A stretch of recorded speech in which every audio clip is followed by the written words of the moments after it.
Говийн бүсд бол уул уурхайгаас хамаарат уур амьсгалын өөрчлөлт маш их нөлөөлсөн.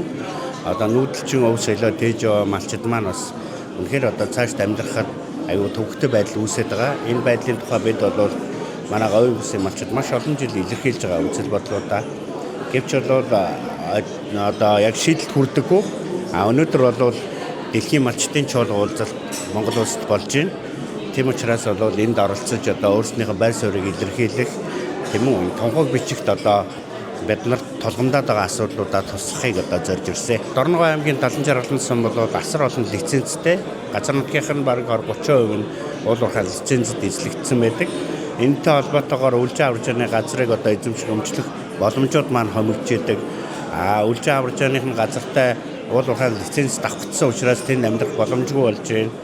Энэ бүх юмнууд нь одоо эргээд малах. Дээрээс нь говийн бүс эмзэг экосистем маань өнөөдөр тоосчлт тийм үү уул уурхай нөлөө үний усыг шавхснаас болоод маш хөөрөсөл үүсэж байгаа учраас бид нар одоо малах боломжгүй болоод байна.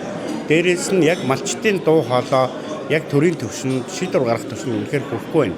Тийм учраас тэр саналуудыг энэ дэлхийн малчтын зөвлөгөөн буюу энэ Улаанбаатарын тунхаг бичихт оруулахыг зорж байгаа. Бид энэ аймагуудаар явсан хэлэлцүүлгүүдэд сууж харсан. Гэхдээ бол Улаанбаатарын тунхаг бичгийг бол бусад дэлхийн улс орнуудын тунхаг бичгийн хажууд бол үнэхээр маш муу боловсруулсан байна.